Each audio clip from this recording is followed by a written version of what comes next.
बनो हम पानी बने, वो तुम चंदन बनो हम पानी बने, चंदन बनो हम पानी बने, हम पानी बने, हम पानी बने, हम पानी बने। जब चंदन पानी बन जाएंगे तो फिर क्या होगा? मस्तक पर लगेंगे ओ मोहना, मस्तक पर लगेंगे ओ मोहना, वो तेरे संग में रहेंगे ओ मोहना, तेरे संग में रहेंगे ओ मोहना। मोहना ओ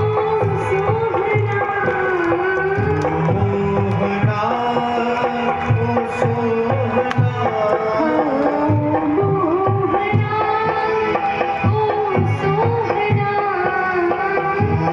मोहना ओ सोहना, तेरे संग में रहेंगे ओ मोहना, तेरे संग में रहेंगे ओ सोहना, तेरे संग में रहेंगे ओ मोहना।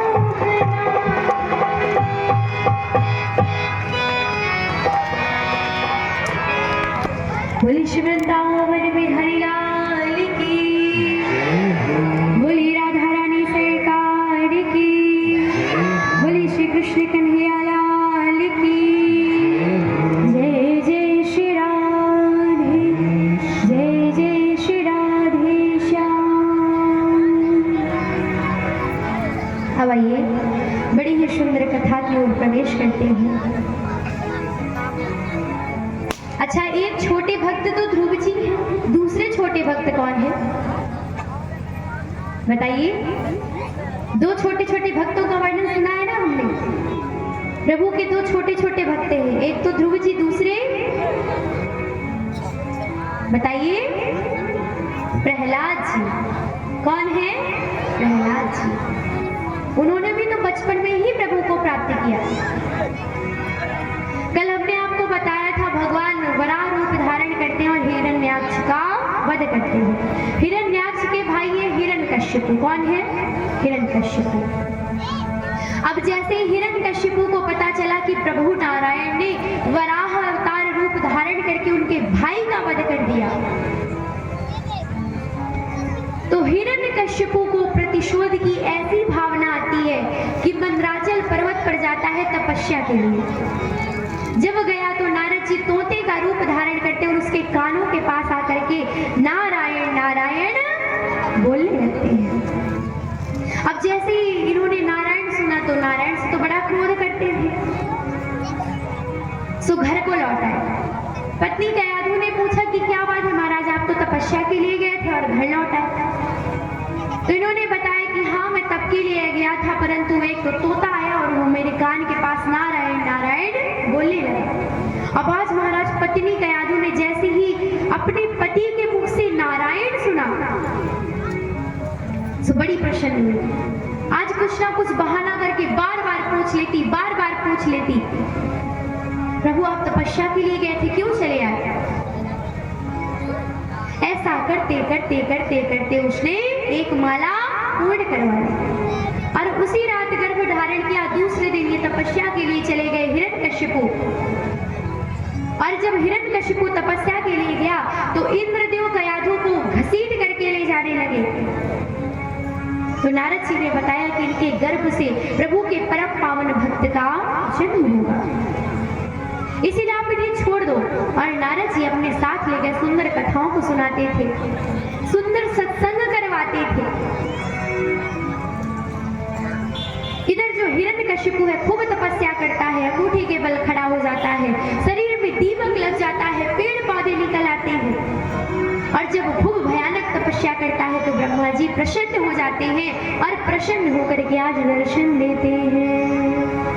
और जब दर्शन दिया उन्होंने तो दर्शन दे के अपना कमंडल का जल अभिमंत्रित किया, इसके ऊपर डाला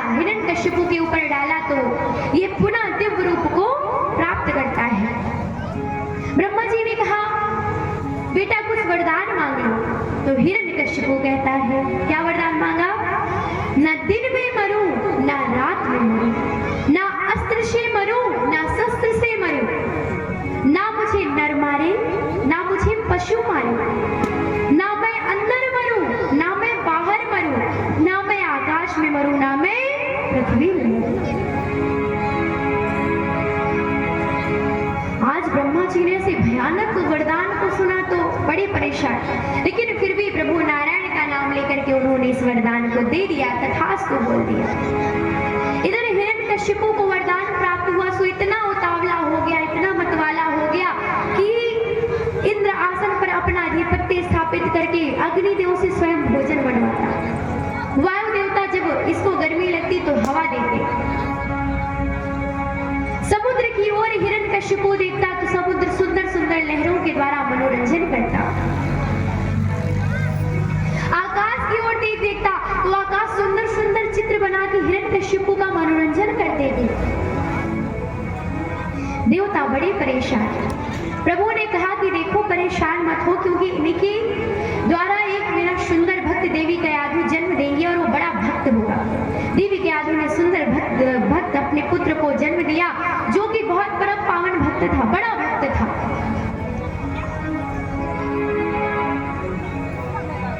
और आज जब उनका नाम रखा गया प्रहलाद जी, धीरे धीरे बड़े हुए तो प्रहलाद जी को शिक्षा के लिए शंडा मर्क के यहाँ भेजा गया। प्रहलाद जी शिक्षा को प्राप्त करते हैं और एक दिन प्रहलाद जी महाराज का जन्मदिन था, तो शंडा मर्क लेकर के आए और जब लेकर के आए तो प्रहलाद जी से आज हिरण्यकशिपु गोद में बिठा करके प्रहलाद जी से पूछता है, क्या पूछा कि बेटा ये बताओ गुरुदेव ने क्या पढ़ाया है तुम्हें, तुमने इतने दिनों में क्या क्या पढ़ाई की है। तो आज प्रहलाद जी महाराज ने कहा, श्रवणम कीर्तनम विष्णु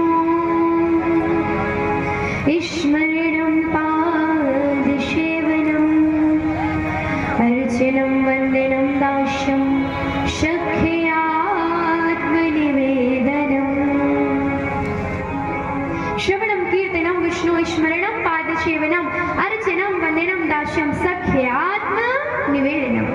भगवान की भक्ति श्रवण अर्थात कथाओं को सुन के होती है, कीर्तन करके भजन गा के होती है, वंदना करके होती है, स्मरण याद करके भक्ति की जा सकती है, पाद सेवन पाद प्रक्षालन करके कर सकते हैं, दास उनके दास बन करके कर सकते हैं और सखा सखा बन करके उनकी भक्ति कर सकते हैं।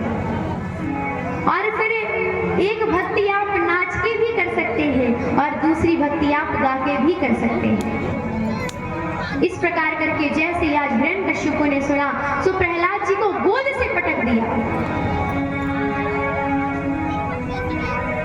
प्रहलाद जी को शंडा मर्क उठाते हैं, आश्रम में लेकर के गए और आज जैसे ही आश्रम में लेकर के जाते हैं तो प्रहलाद जी के मित्र कहते हैं कि ऐसा है भैया चलो खेला जाए। तो प्रहलाद जी ने कहा खेलना है तो प्रभु रूपी गेम को खेलो, आप प्रभु रूपी खेल को खेलो। सारे मित्रों को बैठाया और जोरों का कीर्तन आज शुरू हुआ।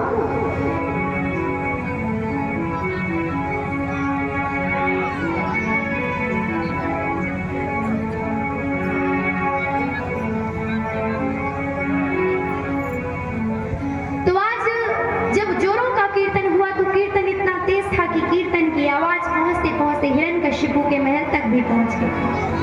हिरण्यकशिपु ने उस आवाज को सुना, सैनिकों को भेजा, अपने दासों को भेजा, लेकिन कीर्तन का प्रभाव इतना तेज था कि जैसे ही कोई स्पर्श करता था तो वो भी कीर्तन करने लगता था।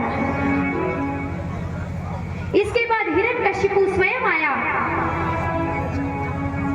और जब आज वो आया तो जोर से गर्जना की, प्रहलाद जी के सारे मित्र दूर भाग गए और आज हिरण्यकशिपु ने प्रहलाद जी का हाथ पकड़ा और घसीटते हुए ले आया, काल कोठरी में बंद करवाया, सांपों से कटवाया,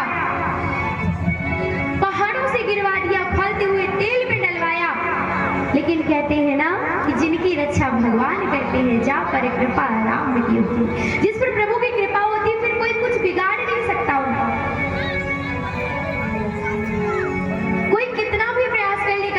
कुछ बिगड़ नहीं सकता। मारने वाला है भगवान, बचाने वाला है भगवान। वो मारने वाला है भगवान, बचाने वाला है भगवान। वो पालना माँ का होता उसका, पालना माँ का होता उसका, रक्षक कृपा निधान। मारने वाला है भगवान, बचाने वाला है भगवान। कहने का अर्थ ये है कि मारने वाले भी भगवान है और रक्षा करने वाले भी भगवान है, जन्म देने वाले भी भगवान है। तो जब तक उनकी इच्छा नहीं होगी तब तक कोई हमारा हित नहीं कर सकता। हिरण्यकशिपु की बहन होलिका आई, अपने भाई से कहती क्या बात है भैया, आप इतने उदास क्यों दिख रहे हैं। हिरण्यकशिपु ने बताया कि प्रहलाद प्रभु नारायण को याद करता रहता है और मैंने इतना प्रयास किया फिर भी इसको कुछ हुआ नहीं। होलिका ने कहा भैया आप एक चिता बनवाइए, मुझे ब्रह्मा जी से दिव्य वस्त्र प्राप्त है जिन्हें अगर ओढ़ के मैं बैठ जाऊं तो मैं जल नहीं सकती। अभी चिता बनवाई गई। आज होलिका गोद में लेकर के प्रभु को बैठ जाती है। अब जैसे ही बैठी तो प्रभु की कृपा को तो देखिए, वो दिव्य वस्त्र उड़ करके प्रहलाद जी के ऊपर आ गए और होलिका जल करके भस्म हो जाती है। जैसे ही होलिका जल करके भस्म हुई, प्रातः काल हुआ, प्रहलाद जी के मित्र जहाँ पे जलाया गया था चिता को वहां पहुंचते हैं तो उस राख की ढेर के मध्य से प्रहलाद जी प्रकट होते हैं। और आज जैसे ही प्रहलाद जी प्रकट हुए तो सारे मित्रों ने उसी राख को उड़ा उड़ा करके खूब होली खेली। उसी के उपलक्ष्य में हम सभी होली को भी मनाते हैं। बुराई का अंत, अच्छाई की जीत। जब इतने में प्रहलाद जी नहीं मरे तो हिरण्यकशिपु प्रहलाद जी का हाथ पकड़ता है और खींचता हुआ ले जाता है। कहता है बता कहाँ है तेरा भगवान, कहाँ रहता है तेरा भगवान। तो प्रहलाद जी ने कहा मेरा भगवान सब जगह रहता है, सर्वं खल्विदं ब्रह्म। आज प्रहलाद जी को गर्म खंभे से बांध करके मारने ही जा रहा था। कहता है क्या इस खंभे में भी तेरा भगवान है। प्रहलाद जी ने कहा हाँ हाँ इस खंभे में भी मेरे भगवान है। और आज जैसे ही मारने का प्रयास किया तो उस खंभे को फाड़ करके भगवान नरसिंह प्रकट होते हैं। बोलिए नरसिंह भगवान की। और आज हिरण्यकशिपु की ओर बढ़ते हैं। हिरण्यकशिपु को गोद में उठा करके कहते याद कर अपने वरदानों को, तूने क्या कहा था, ना दिन में मरूं ना रात में मरूं तो देखिए गोधूली वेला है। तूने क्या कहा था, ना अस्त्र से मरूं ना शस्त्र से मरूं तो देख मैं तुझे अपने बड़े बड़े नाखूनों से मारूंगा। तूने कहा था ना ऊपर मरूं ना नीचे मरूं तो देख मैं तुझे ऊपर नीचे नहीं मार रहा हूं, तुझे अपनी गोद में मारूंगा। तूने कहा था ना अंदर मरूं ना बाहर मरूं तो देख मैं तुझे अपनी गोद में लेकर के बैठा हूं, देहली में लेकर के बैठा हूं। तूने कहा था ना नर से मरूं ना पशु से मरूं तो देख मैं आधा नर और आधा पशु। आज हिरण्यकशिपु के वरदानों को याद दिलवाते हुए आज नरसिंह भगवान ने हिरण्यकशिपु के पेट को फाड़ा और उसकी आंतों को धारण कर लिया अपने गले में। बोली अन्नमाली भगवान की। और आज जैसे हिरण्यकशिपु का वध हुआ, प्रहलाद जी प्रभु के पास आए, प्रणाम करते हैं। प्रभु बड़े ही क्रोध में है और प्रहलाद जी से क्षमा याचना करते हैं। हे बेटा मुझे क्षमा कर दो, मैंने आने में बहुत विलंब कर दिया, बहुत देर कर दी मैंने, मुझे क्षमा कर दो बेटा। प्रहलाद जी को खूब ढेर सारा आशीर्वाद दे करके वहां से चले जाते हैं। बोलिए नरसिंह भगवान की, बोलिए श्री कृष्ण कन्हैया लाल की, बोले राधा रानी सरकार